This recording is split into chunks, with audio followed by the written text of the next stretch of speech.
And I was first arrested opposing the war in October of 1965, and if you're old enough, and none of you look old enough, that was the first International Days of Protest against the war in Vietnam.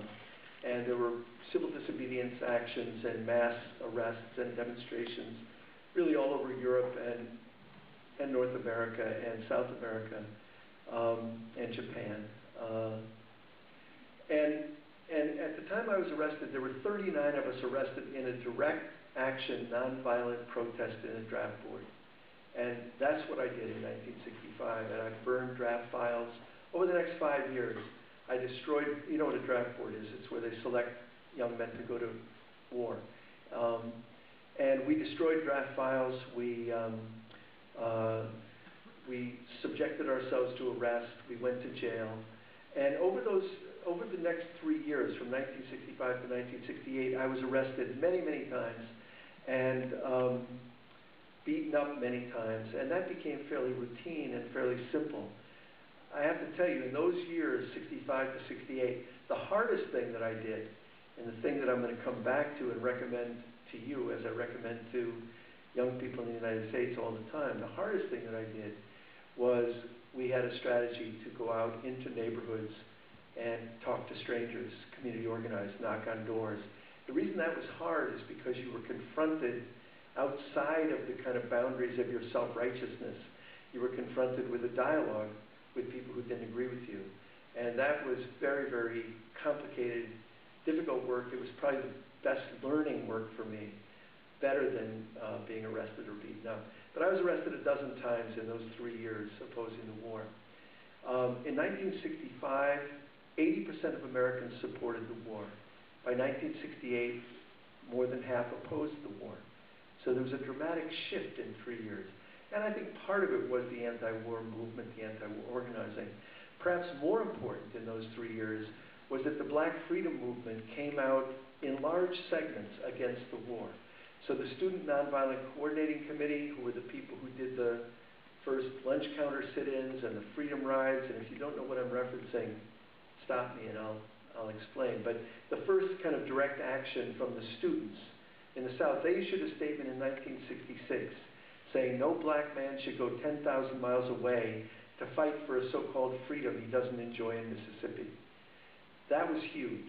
Muhammad Ali, who was the heavyweight champion of the world, incidentally, one of the filmmakers, Bill Siegel, who was one of the guys who made this film, and nobody asked me what I thought about the film, but maybe we'll get to that. Bill Siegel is making a film now called Muhammad Ali versus the USA. His greatest fight, he never threw a punch. Because Ali, who's famous as a heavyweight champion, it was actually the 3 years he didn't fight. He was stripped of his title, indicted for refusing the draft. And for 3 years he couldn't fight. And that's when he became a world figure, for refusing Vietnam. Interesting. Footnote. Martin Luther King came out against the war in 1966, and if you know, the kind of, in the United States, there's this mythology about King. He was a saint, he came along, he gave a speech, we all are better for it, and America changed irrevocably. The real King was quite different than that. He was an angry pilgrim on a mission towards justice, and he never was satisfied. He was always pissed off. And if you read his speeches from 65 to 68, if you've kind of been indoctrinated to the myth of King, you'll be shocked, because what King calls for is revolution, among other things. He says the greatest purveyor of violence on earth is my own government, and we need to get on the right side of the world revolution. And he goes on in a very, I mean, he makes Jeremiah Wright, you know, the Jeremiah Wright who was brought into the Obama campaign, who said, "God damn America." King had a sermon that he gave 6 months before he died called, "Will America Go to Hell?" And so, you know, depends, I guess, on the time and the context. But in any case, the Black Freedom Movement came out against the war in large numbers, and that shook the country up. More important than that was the fact that vets came home, GIs came home, and told the truth about what had happened in Vietnam, what they saw, what they did, what they were forced to do. And that turned the country irrevocably away from the war. The war was lost by 1968. And in fact, well, you remember John Kerry, maybe, who was the senator from Massachusetts, who ran for president. And when he was 25 years old, he threw his medals at the White House and testified before Congress. And before Congress, he said that we commit war crimes in Vietnam every day, not as a matter of choice, but as a matter of policy. And that was the truth, and that's the truth he tried to live down in the 2004 election, and it was a huge mistake, in my view, on his part, in any case. So you have these three factors: vets coming home, the Black Freedom Movement, the anti-war movement, and the country turns away from the war.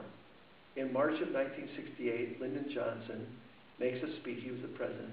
He makes a speech in which he says, "I won't run for president again. I will quit the presidency and work for peace in Vietnam." That was the end of March in 1968. We had a gigantic celebration all over the country, spontaneous, because we had won the peace. 1 million people had been needlessly slaughtered, but we had won.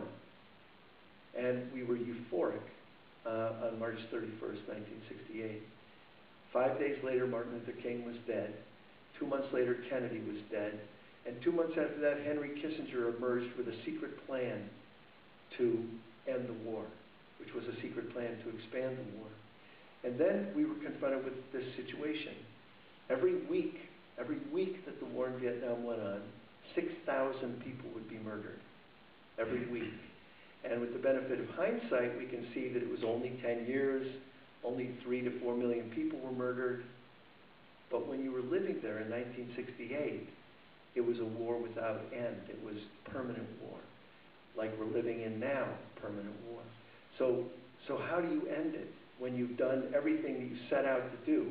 Convinced the majority to oppose it, Europe opposed it, the third world opposed it, and you couldn't stop it. And instead it escalated and expanded. So what do? Well, it was a crisis not just for democracy, but it was a huge crisis in the anti-war movement. And the anti-war movement splintered. And in my own family, one of my brothers was a soldier, he deserted.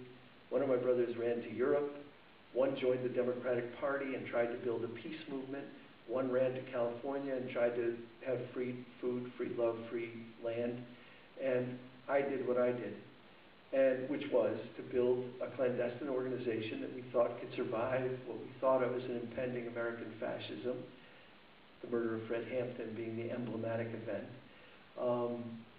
and take the war to the war makers, make a screaming protest against war on the side of what we thought of as a third world revolution. So that's what we did. I don't claim much for it in this book. I don't defend it.